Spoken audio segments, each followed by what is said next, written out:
Got promoted at work last week. Boss said I'm doing well. Gave me new trainers, new iPhone, even an e-bike for deliveries. Working late most nights now, weekends too. Can't really tell mum where I'm going or what I'm carrying. Boss says best she doesn't know. Says if I stop showing up, he knows where my little sister goes to school. He knows where my little sister goes to school. That's not a promotion, that's exploitation. County Line's gangs groom kids with gifts, then trap them with threats. If you've noticed changes in a young person, they could be a victim of County Line's gangs. Call Crime Stoppers, 100% anonymous, on 0800 555 111. Predator Badlands, now streaming on Hulu and Hulu on Disney+. Here, you're not the predator. You're the prey. Prey. Prey. Prey. Prey. Prey. Prey. Prey. Critics are saying it's epic, stunning, and breathtaking. Many have come here. None have survived. Predator Badlands, now streaming on Hulu and Hulu on Disney+, rated PG-13. Instagram teen accounts have automatic protections for what teens see and who can contact them, plus time management tools. And Instagram will continue adding built-in safety features to help create age-appropriate experiences. Learn more about teen accounts and Instagram's ongoing work to protect teens online at instagram.com/teen accounts.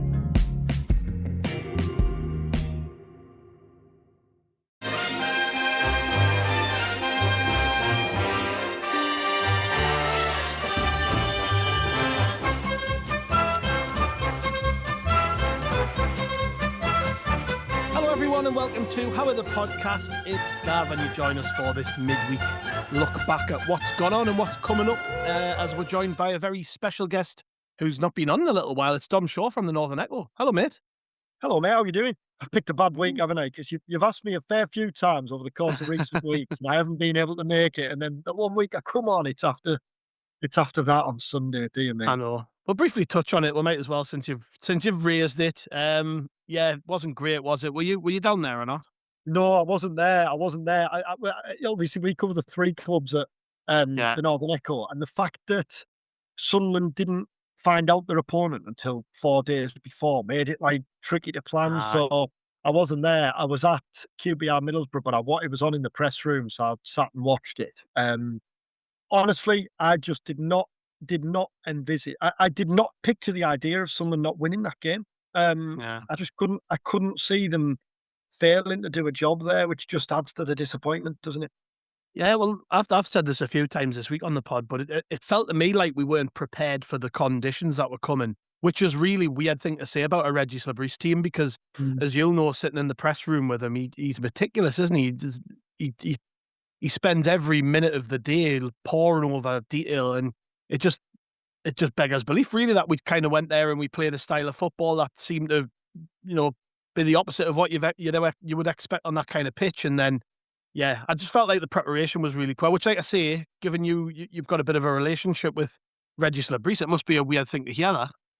Yeah, because everything he said, I was at his press conference last Friday, was it? Yeah, and he said exactly what you'd expect him to say. But then when Labrise talks, it's not just lip service. He's not saying things for the sake of saying them, is he? He says what he means and what he feels. And the way Sunderland dealt with brutal conditions at Oxford as well. I know that pitch on Sunday was a completely different challenge again.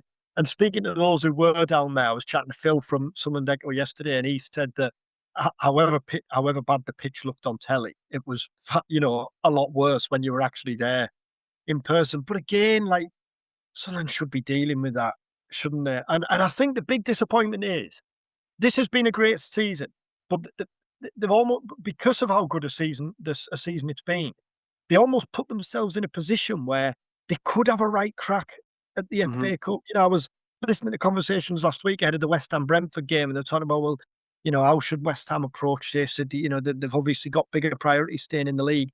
Sunderland don't have that. Part of one of the rewards, really, of such a good season is having the opportunity to have a right go, and the draw was kind to them, and you never know what you're going to get in the next round. So, yeah, disappointing. There hasn't been many times we've come away this season, is there, kind of feeling really let down, really. that was one of them. I was reading a piece on your site. It was something that Reggie Slibberis had said about Granit Xhaka after the game, where he was talking about how, well, he was basically defending his decision not to start him in the game, and he said something along the lines of that the Premier League is the priority, and that was interesting because even though you're right, it felt like, well, we've got now to lose here, let's go for it. We were still looking ahead to Brighton potentially. And I think maybe Lebris just looked at it and thought we should have enough, which was, to be fair, is a fair assumption. I think, and I've said it, the team we put out should be beating Port Vale. So he obviously felt that himself, but obviously it was a gamble. It was a risk. He took the gamble with not starting Granit Xhaka. I think it might have been a different game if he had it done. But what do you make of that? Because obviously, Brighton coming up, Newcastle after that. Is he right to have one eye on those games as opposed to a cup run? The Xhaka one I completely get, because it feels like they're kind of individual circumstances at play there, doesn't it, with the injury? I had Sunlun played Xhaka and had Xhaka suffered a recurrence of that injury, broken down early on, and then faced a long spell on the sidelines, we'd have been sat here now saying, what on earth is Regis Lebris playing Granit Xhaka for at the team that are rock bottom in League One, wouldn't we? So I completely get that. I think that was the right call. Completely agree with you. That team, Xhaka or no Xhaka, should have had more than enough to beat Port Vale. But I do wonder whether. So I said to Lebris last week. I asked Lebris last week, fully knowing what the answer was going to be. You've talked about getting to 40 points, and he actually said last week, "We've got to 40 points, but this isn't the finish line." So I said, with that in mind, has Europe been discussed? We've heard Kirill talking about a top 10 finish. Has Europe been discussed? And 3 words, not yet, no. But actually, I think that admission after the game on Sunday, is maybe an indication that actually Lebris thinks that they have a real opportunity here, and they're only 3 points off 8th. There's every chance 8th gets you in the Conference League next season. You've got Brighton at home next, which is a presentable game, I think. So he won't say it, but it just makes me wonder: is he actually getting as wrapped up in that as we are? Not emotionally, what Lebris is like. He keeps himself very separate like that, doesn't he? But maybe he also thinks we've got a real opportunity here this season. And if someone were to qualify for Europe this season, then that Port Vale defeat, while still disappointing, is just a footnote, really, isn't it? Yeah, well, it's a good point, because Sunderland in my life have never played in Europe. The last time we played in Europe was in the 70s, so it almost feels like, right, you are this close to achieving something that nobody else has done since the 1973 team won the FA Cup. No Sunderland team has qualified by league position for Europe ever. So what we're talking about here is something that's never been done, right? So it's a massive opportunity, but it's also really difficult because there are about 7 or 8 teams all going for that same spot. So when you were talking there, I was thinking about the back end of last season and the way he managed out the final games to make sure we were ready for playoffs. And I wonder if there's a bit of that thinking now. What's 8, 9 games left? Maybe they're looking at it and they're going, look, we've got a lot of injuries. We can't afford any more. Players are coming back. We've got to make sure we have a good run at the end of the season to be able to do exactly what you've just said.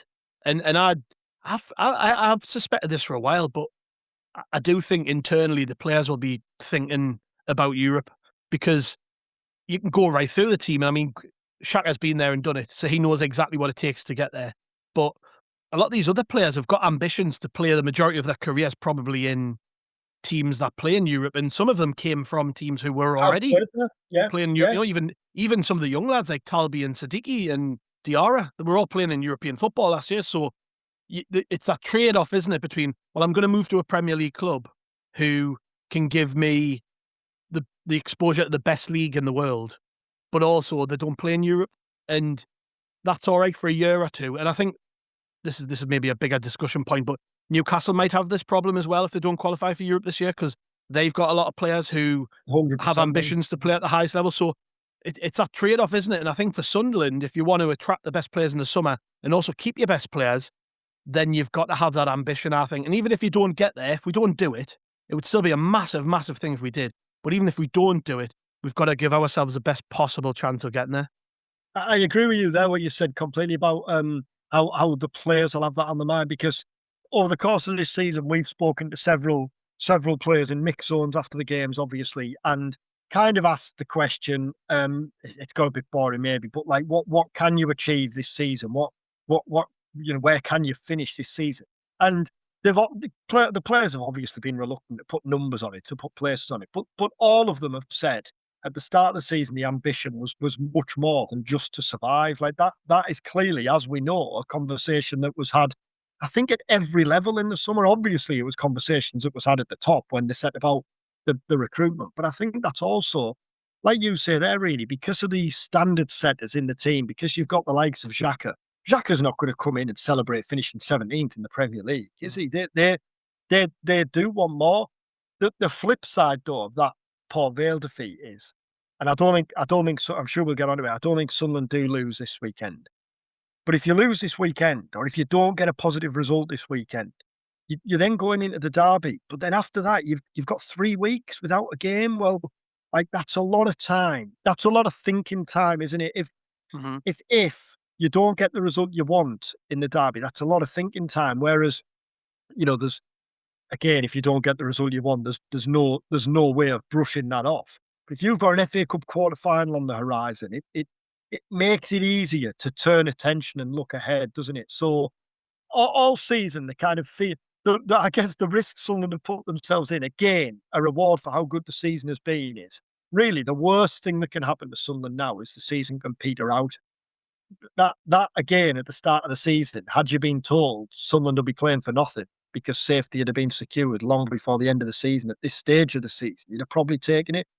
But I don't know. I think this season deserves more than that. I really hope that the season remains alive until the very end. Yeah, I do as well. And I think a lot of that's whether that happens or not is to do with the fitness of players, because it was a big shock after, was it Fulham? Yeah, it was Fulham, wasn't it? Where we got like 4 or 5 injuries in the same game. And I remember in the build up to that, sitting and going, well, it's great. We've practically got a fully fit squad. We're only 1 or 2 players down. And then all of a sudden, it's like we can barely name a bench. So I think that's going to be playing on his mind about keeping people fit and ready. And again, I haven't really done this until today, and I'm just thinking about it. But drawing parallels to the end of last season, he did that last season. He got players fit who weren't, who hadn't been contributing, but then did contribute in the playoffs. Ballard and Mundell are the 2 that come straight to mind, who at the back end of last season were injured. They were out the team. And people were wondering where they were, and it was a case of, no, we're taking our time, we're going to make sure they're right. And those players were managed and kept ready for big games. And I wonder if, I think this next, I don't know if you agree on this, but I think this next fortnight is going to decide basically whether we do have it in us to push for Europe, because, Brighton are 3 points behind us in the table and will definitely have their eyes on a top 10 finish. Then you've got Newcastle, who are just a point at the minute behind Sunderland, and that nobody needs us to explain the magnitude of that game. And then a 3-week break, as you say. If we come out of that having not lost, if you get 4 points, I was going to say worst case 2 points. If you don't lose, then you are probably thinking, all right, we've got half a chance here. But you look at Brentford and Everton at 4 and 3 points ahead of Sunderland, so you are going to have to try and make that gap up in the next couple of games. And I agree. I think 4 points would be what I would be expecting potentially from these 2 games. And if we don't achieve that, if it's a bad couple of weeks, then all this talk about the season being over and petering out will ramp up. But if we don't, and if we do what we know Sunderland can do, and they can show that grit and determination and heart and fight and all those things that you associate with this team, then with 7 games remaining, I think it's 7, isn't it? Yeah, 7 games remaining, we would be definitely thinking about a European push. And I think that's when the talk will properly start, if we do that. Yeah, mainly because certainly from our perspective, we're going to have 3 weeks, to talk about something without a game. I think as well, it's not just 4 points from those 2 games. That'd be 8 points from a possible 12, and with that, you've got real momentum, haven't you? If you were to beat Brighton and then get a draw at Newcastle, say, or flip it, if you're talking about momentum, then you go into the break there again, like, still with the disappointment of Port Vale, but looking ahead, if you were to get 4 points, you'd be really, really well positioned in the table. Again, you'd be a stone's throw away, wouldn't you, from those European places. But I also think for all we're talking about Europe there, that goes back to the point you made there about kind of injuries and squad management. Sunderland have shown this year that a Premier League season is extremely demanding, as we're seeing now with kind of players not breaking down, but a run of injuries as they've got. And that's really with Sunderland only fighting on one front. They went out the Carabao Cup early. Yeah, they won a couple of FA Cup games, but he was able to manage his squad really. Name a strong team, but still manage the squad. If you were to be playing in Europe, if you were to be playing on a Thursday night next season, I think the priority in the summer, as well as obviously adding real quality, would be fleshing out with numbers as well. You'd need depth there, wouldn't you? Oh, absolutely. That I think anyways, to be regardless of if you're playing in Europe, but definitely if you're playing in Europe, you do need a bigger squad. But I just think generally we need a bigger squad. When I say a bigger squad, I mean a wider variety of quality and experience, because at the minute the squad looks very young. So at the minute we've got a lot of it. The more experienced lads, the likes of Shaka's been out, Ronaldo, Mukiele. I would probably, even though he's young, I would include Broby in that because he's played, a lot of football in the last 8 years or so and played at the highest level. So I'll call him an experienced player. Trey Hume has been out the last game. There's probably more examples that if I sat and thought about it, but it feels like a lot of the experience has been taken out of the team, and that has shown maybe in that last performance. And you can't afford that when you're playing 3 games a week. You can't afford that. To be honest, if the ambition would be to push on even more next year, then I just think that's a non-negotiable. That the squad would need to be. It would just have to have more about it. We can't. Yeah, deeper. We can't just sign 4 or 5 players with potential. You're probably going to have to sign 4 or 5 players who've maybe played in the Premier League or played at the highest level, played in European competition, along the lines of a Ronaldo, Mukiele, and Granit Xhaka. So that's one thing they'll probably have their eye on right now. But I don't know if you agree or not, but I think regardless of whether we finish in a top 8 position or not, that would be my ambition for next year when it comes to recruitment. Yeah, and I think it'll be interesting how in terms of, like you touched on there, the model of player, because obviously we know the type of player Sunderland went for in the Championship years, but that changed as well, didn't it? That changed over the course of Sunderland's time in the Championship. Then obviously the kind of model changed completely in the summer to prepare themselves for the Premier League. But again, next year, so if the aim last summer was comfortable safety, I know they say they wanted more than safety, but like realistically, how many in the summer? So I don't think Sunderland will have thought we can be competing for Europe this season. 12th, 13th, 14th would have been a roaring success for even those in-house in the summer, wouldn't it? Undoubtedly, despite the fact that we know that they're obviously aiming extremely high. But your next stage of recruitment, I think it's got to be a level up again. Now, I don't think you can go a level up from Granit Xhaka, for example. But as you say there, I wonder whether it means maybe just a bit more experienced. I thought the links with Brennan Johnson in January were interesting. I don't for 1 minute. I think Newcastle have been victims of, or have shown that there are big problems with shopping in the Premier League. You sign, you spend a lot more than what you would spend if you're going overseas. Look at what Newcastle spent on Jacob Ramsey, for example, compared to what Sunderland spent on Noah Siddiqui and Habib Diarra. And although Ramsey's been better in recent weeks, Siddiqui and Diarra have been better certainly Siddiqui has been better over the course of the season. But I do think it'll be interesting to see how the model changes this summer. What do you think of the priority positions this summer? Oh, I see. This probably depends mainly on who leaves, because this is the other side of it, and it sort of bleeds into the conversation about Brighton, doesn't it? But they're a really good example of a team who regenerates every year. They'll lose 1 or 2 players, but then they manage to find really good replacements. And I just think that's going to be something we have to be mindful of this 100%. Summer, because you need to be good sellers, don't you? That's it. And there's no surprise that there's already talk about Robin Roofs going to Chelsea, and I'm sure there'll be other players, there'll be teams looking at Enzo Lafay, there'll be teams looking at Siddiqui, players who could probably step up and play in the Champions League. Maybe not in England, but certainly abroad.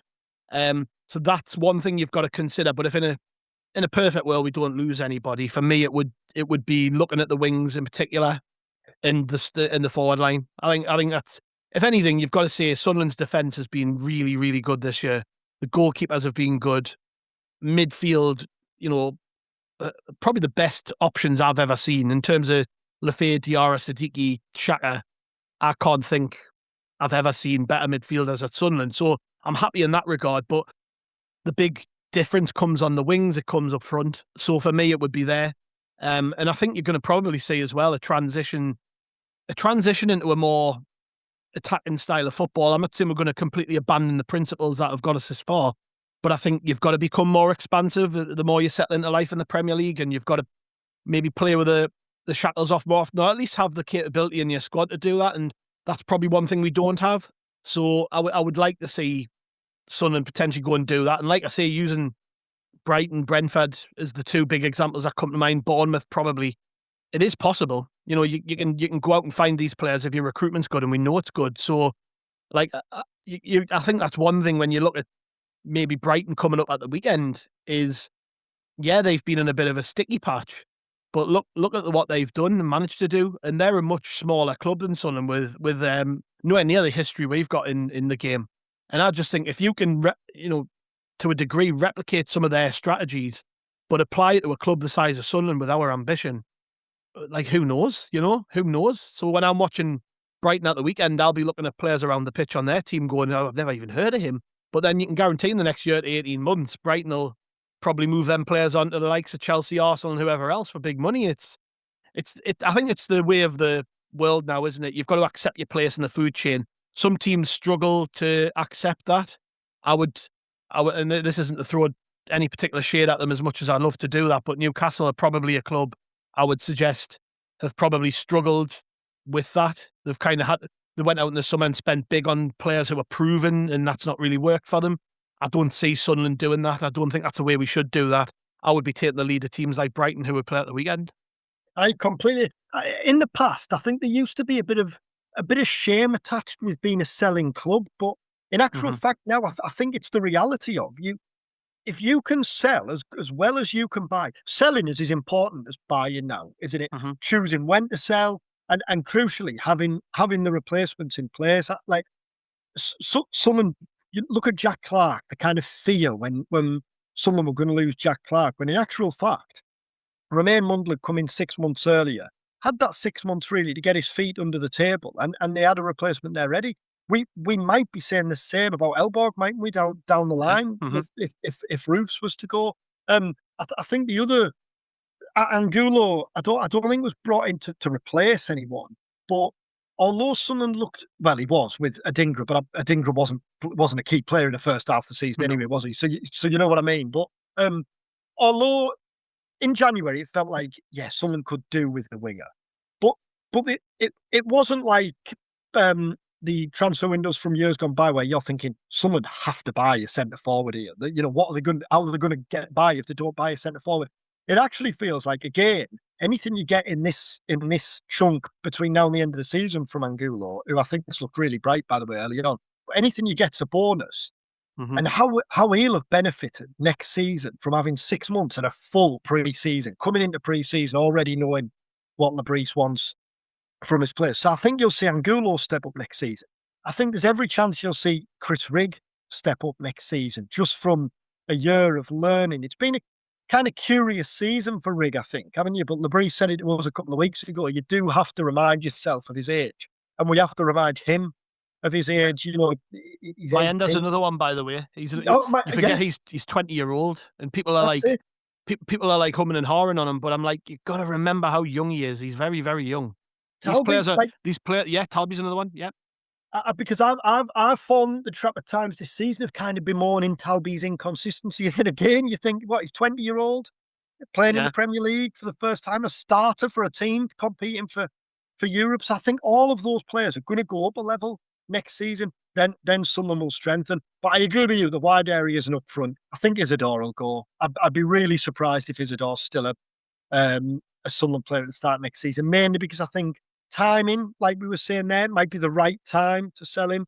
And also, Robbie's the main man, isn't he? I think Mayenda's got a higher ceiling than Isidor. And I don't think Isidor would be happy, rightly so, and understandably being a third choice striker. So I think Isidor goes, and I think you need to bring in one winger. Find the biggest voices in sport on the Sports Social Podcast Network. Like me, Ruby Walsh from Racing TV's Road to Cheltenham show, as we look forward to 4 brilliant days of jump racing at the Cheltenham Festival. Search Racing TV and listen wherever you get your podcasts. Sports Social Podcast Network. I think with Isidor as well, he's got it. You know, and all strikers have this. This is what makes them good footballers, because they've got to be selfish people, but they've got egos, and he's not daft, and he knows, like, he's third in the pecking order. It's been made very clear that, because since Broby's been out, he's not had a sniff, really, has he? And I know he played in that Oxford game in the round before the Port Vale game, but didn't really do much. And now people are starting to watch him come on the pitch, and the sort of questioning how much hunger he's got to be out there, and that's all fair enough. If you put yourself into his shoes, his ego will have taken a huge dent. You know, he started the season really well, scored a bunch of goals, was a hero for us last season, and then his sort of star has faded, and it's a shame. But these things happen. You know, things come to an end naturally, and I think with Isidor, you can kind of see what's coming. But I've got to admit, and I don't know if you agree on this or not, but I'm a little bit disappointed, because for me, and I don't know if this is just a utopian dream or whatever, but in that situation, I'm like, well, when you get on the pitch, I want to see you fight for everything and win everything and show you really want to be here. And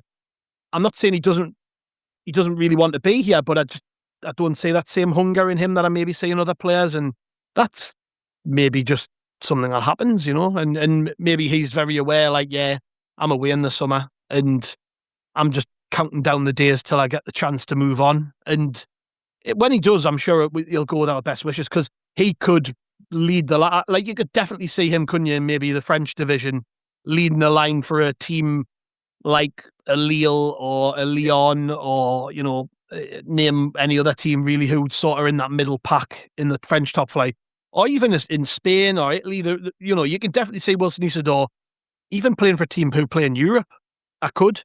So to a degree, you kind of get it, don't you, with him? And what I don't like is I've seen him getting a bit of stick, and I don't think that's fair. Like, I've seen people saying he doesn't care and he doesn't, and I'm like, nah, surely we know about Wilson Isidor and his character to know that he is, you know, he's loved Sunderland when he's been here. He's really embraced it. It was, what was it, a year ago he was holding the flag above his head at the Riverside after scoring against Borough.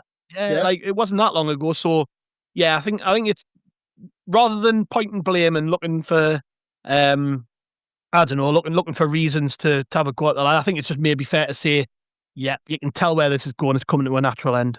And I think if and when Isidor goes, and yeah, I agree, it does feel like it's coming to that natural end in the summer.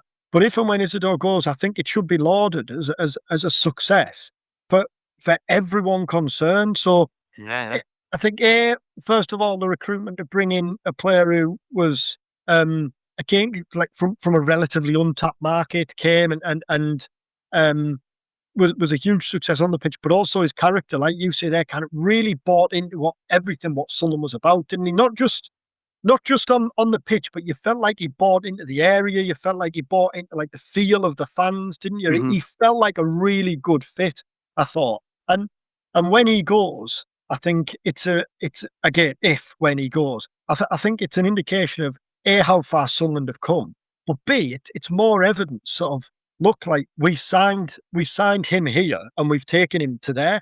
And I think that's the other thing with, like, players like Robin Roofs. So, you know, I'd be hugely disappointed if Roofs goes this summer, because I think he's one of the best goalkeepers in the Premier League. I think he's potentially has the potential, certainly, to be one of the best goalkeepers in Europe. If he isn't already, like, you maybe think that that's an overstatement because he plays for Sunderland and not a team playing in the Champions League. But, like, Roofs is class, isn't he? Roofs gets into most Premier League sides and would get into loads of teams playing in the Champions League. But again, if Roofs was to move on, if Roofs was to sign for, again, like let's say a Chelsea, like you also use that, don't you? Because when you go in to sign players in the summer, you say, like, not only can we get you from there to there, but when you get to there, we won't stand in your way. We will allow you to move on to the next level. And I think for now, that doesn't necessarily be the case 3-4 years down the line. But for now, I think that still has to be a key point for Sunderland. You know, it's no good bringing in a player, getting them to there, and then not letting them get the move to go on to there, because that's just going to hinder you in the future. So, like, Sunderland aren't going to be knocking on clubs' doors and saying, look who we've got here. You know, look what we've done with these. Come and have a dabble this summer. They absolutely won't be doing that. But if, and they'd make a huge profit on the type of players we've mentioned, wouldn't they? If that happens, they can benefit down the line from doing that. And hopefully you'd already have a replacement in place. Or if you haven't got a replacement in place, they will undoubtedly have replacements lined up, won't they, for these players, for Siddiqui, Roofs, you know, the others who've been linked with moves away. Just briefly back to Mayenda, because we touched on there. I still think he is capable of, like, properly taking off in the Premier League. I think I think all the tools are there. I agree. I love him, and I think when he's really up for it, it's a joy to watch. Because I think it was at where did he score the other week? Bloody hell, Bournemouth. He was brilliant. He just he was involved in everything. He was holding it up. He was making runs in behind and getting on the end of balls, and then obviously scored a really good Porches finish. And I mean, we talk about young players and inconsistency. I think that to the Port Vale game is that's the inconsistency that you get with a 20-year-old striker. Because if you can turn up against Bournemouth, who are one of the best teams in the Premier League, but you can't get the better of a couple of poor League One centre halves, then something's not went right there. And it's maybe that side of things where that only comes with consistency of playing time and stuff. You know, he hasn't really had a run of games even last season, to be fair. Like, if you look at Mayenda, he wasn't starting every week. I know he was towards the end of the season, but that's when he really sort of lit up, wasn't it? So I know, I agree. I think as well with him, because he's younger, he's got a couple of years of growing still, and I think if he can bulk out a bit and really actually learn a bit from Brian Broby when it comes to his hold-up play and things, I agree. There's so much room for improvement there. And look, Mayenda is, again, we're talking about like players that other teams would want. You wouldn't struggle to find a club for Elijah Mayenda because of his potential. You know, playing in the Spain under-21s team, very unique profile. He can play a variety of positions. I certainly have no qualms about him. But just to go back to something we were saying earlier, you know, I would like to see a little bit more experience. That kind of came to us when I was watching the Port Vale game, and with 10 minutes to go, and Sunderland had already officially ran out of ideas by that point. We sent Dan Ballard up there to try and win some flick-ons, and we did. And I'm thinking, wouldn't it be nice to have a centre forward who could do that instead of having to use a defender? So, looking ahead slightly, that would be where I would want to see a bit of improvement. But for me, no, I love Mayenda. I think he's class. And look, he's already got that relationship with the fans as well, which is a big thing, isn't it? With any player, if you have a really special connection with the supporters, and he scored important goals which got us to the Premier League, you'll always have that. You know what I mean? So it's hopefully he's just satisfied not playing every week, because at his age you would like to think, well, you're in a Premier League team. You're not going to start every week, but you'll start most games when you're fit, or you'll at least come off the bench and you'll contribute. Hopefully that's enough to satisfy him, because we were talking about Isidor before. He's 4 or 5 years older than Mayenda, so it's a little bit different.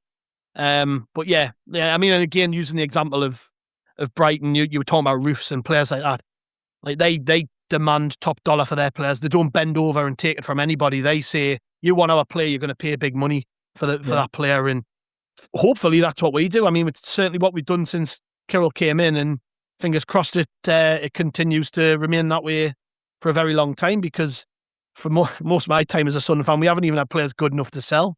So It's like it's very unique, isn't it? It's very different for us. But yeah, I think there were a lot of good examples in the Premier League, and like kind of looking at Brighton, I think they're one of the best examples. But coming into this game at the weekend, they're not in particularly great form. I don't think. I think they've kind of struggled a bit recently, Brighton, and I've even seen people kind of doubting the manager there, who for a long time was getting lots of praise. Yeah. Like you talk about it being a big game for Sunderland, as I did before, but it's a big game for them as well, because they're kind of sliding away, aren't they? When you look at their results recently, fair enough, lost to Arsenal. There's no shame in that. Did beat Nottingham Forest, who you would expect them to beat, particularly at home, but then took points off Brentford. Fair enough, but kind of around that, they have struggled a little bit recently. I can't work Brighton out, basically. They've won a couple of games recently. They've lost a lot of games recently. So what are you expecting from them? I think it's similar to the Fulham game when someone played Fulham, in that you kind of go in there thinking like, this is a game Sunderland could win 2-0 or lose 2-0. They are a really difficult team to call. And you touched there on the fact that Hertzler has come under a bit of pressure. And I think that's kind of an interesting glimpse at where Sunderland might well find themselves a year or two down the line, because from the outside looking in, and I've seen plenty of this on social media, from the outside looking in, you're kind of looking at the Brighton fans who were calling for Hertzler out, saying like, what do you want? You're Brighton, and you're with respect, and you're comfortably finishing in mid-table, challenging for Europe every season in the Premier League. Yeah, I often think, and Sunderland are evidence of this, aren't they, over recent seasons. I get that kind of outside view, but I also think like trust the fan base. The fan base kind of know what they're seeing every week, and they know what they want. I think there's a balance there to be found, but I also do think kind of fans have to have that awareness. And again, I don't mean this in a patronising sense at all. Of once you get to 9th, 10th, 11th, 12th in the Premier League, it is incredibly difficult to make that next step, isn't it? And actually, the next step might be finishing in the same position again the season after, and finishing in the same position again the season after. But that's a hard sell to supporters, isn't it?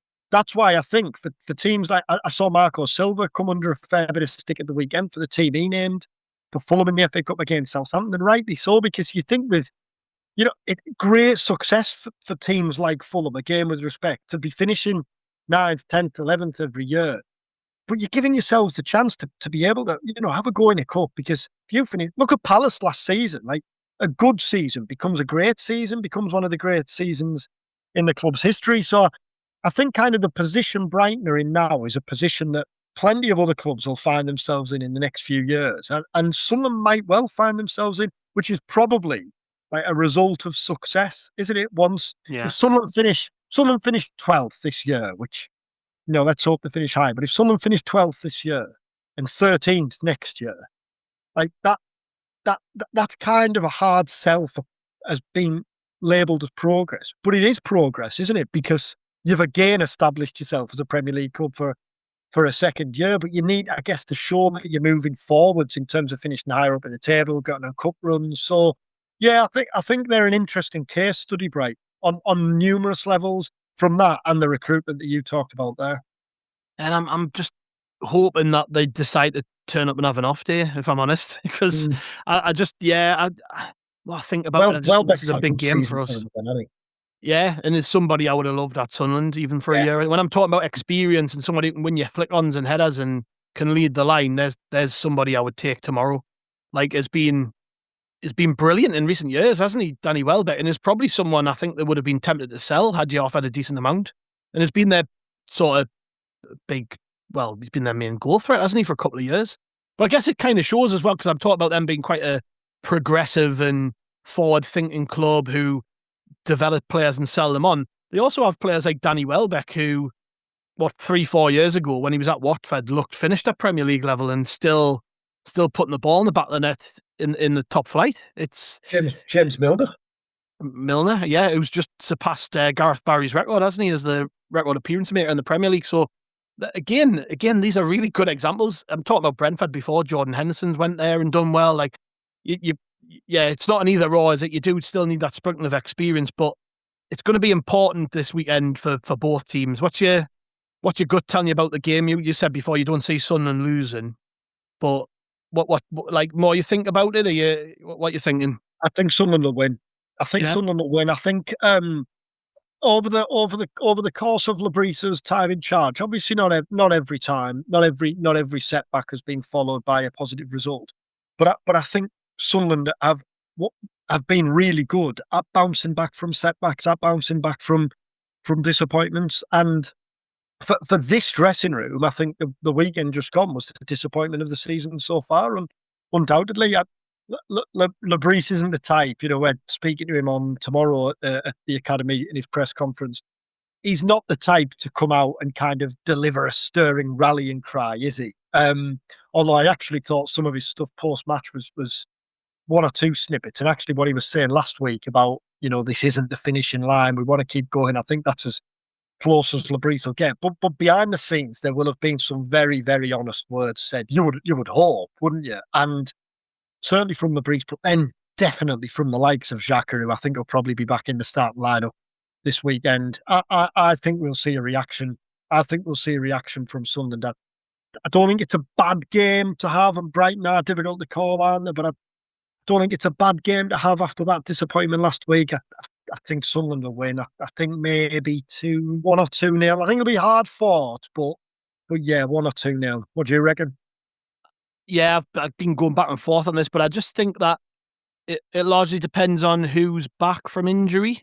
Because if as we suspect, we're going to have Chatter available, because he basically said the reason he didn't play at Port Vale was to keep him right for this. So Chatter comes into the team. Siddiqui and Hume have had a bit of a rest, which is good. Mukiele could be back. Who else could be back? There's a few, isn't there? Robbie, there's another one. I mean, if he's fit enough to, because the indication I got from his words in the press conference, I think it was before Port Vale, was that Robbie was basically there or thereabouts already. He was back in training and stuff. So if he's had a full week at it and is fit and ready to go, he comes straight back into the team for me. It all depends on that, really. If we can get these players back, it gives you that freshness that the team probably needs after a bit of a disappointing defeat. And yeah, I think Sunderland at home this season, let's take the Fulham game and the and the Liverpool games out of it here. But Sunderland at home this season, we've been horrible to play against. We've been tough to beat. We've been physical. The fans have helped get the team over the line. If we can just get back to the way things were before that Liverpool game, yeah, I agree. I think 1 or 2-0. We're not going to score loads of goals. I mean, they could shock us. And I had to look this up the other day. The biggest win we've had under Labrise was that 4-0 under at the start of his tenure, really, against Sheff Wed. Yeah. Other than that, we've had a couple of 3-0s. Burnley and West Ham this season, but we don't seem to blow anybody away. It would be lovely, wouldn't it? But I'm asking maybe for a bit too much there. I just think a win's the most important thing. I keep saying win at all costs, so that would be where I am. I do think I agree with you. I think we're going to win, but it'll be tough, because I just think Brighton are a team who can beat anyone on their day. But anyone in this league can do that. Has been proven constantly this season. Even the teams right down the bottom can take points off your Man Cities and Arsenals, and yeah, anybody's a threat on their day. Let's hope it's just not Brighton's day. Let's hope. Like you said, I think it'd be great to see a return of that physical bullying. Sunderland have bullied teams at home this season, and that Liverpool game. When I went away from that Liverpool game, the biggest disappointment was that wasn't Sunderland there tonight. You kind of have to remind yourself it's Liverpool, and when Liverpool turn it on, they beat 18 and 19 teams in the Premier League, don't they? But you came away from they got away with one, I think, because Sunderland didn't make life as uncomfortable for them as they made for compare that with the Arsenal game earlier this season, where you went away thinking Arsenal will have known they've been in a game there. I think that's one of the toughest games Arsenal have had this season. But I've loved watching that. I've loved watching Sunderland big, imposing, physical, not overawed by anyone or anything at home. I really hope we get a return to that. And obviously, I know it's away from home. You then need to see that the week later, don't you? You need to see that the week later. A, because of what it is. But B, also, added to that, it's the fact you've got that break afterwards and what happens this week, but then obviously next week is going to dictate the mood through those 3 weeks. Indeed, mate. Well, we'll see what happens, eh? We'll see what happens, but it's been great catching up with you. Let's not leave it so late next time. I might even pop over on your show one of these days. I've asked you tried and failed a few times, haven't we?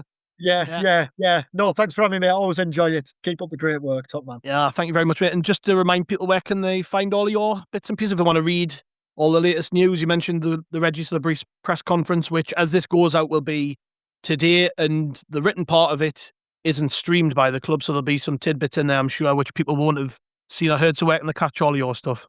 Yes, they will. Yeah, it's massively appreciated that Sunderland is still one of the few clubs to do that written embargoed section, which is good for us. So yeah, I'm on the Northern Echo, obviously in the paper, and on the Northern Echo website, and we are on YouTube as well. And myself and Scott, who I work with on We Are Sunderland.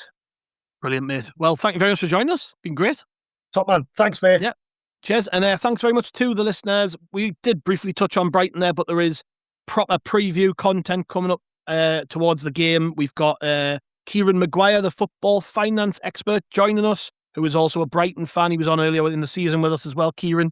We might even pick his brains on a few financy things with the club accounts due soon, I think, and that loan which the club took out, which was reported by him a couple of weeks ago. So probably pick his brains on that, but of course talk about Brighton with him. And then we'll have the match day preview as well on match day. So make sure you stay tuned to How Are the Podcast. We've also got a pubcast after the game. So we'll be joining me. Who'll be joining me this week? I can't remember who's joining us, but we'll have a few of the lads in the pub with us after the game, hopefully talking about the Sunderland win. So make sure you get subscribed. We'll catch you later.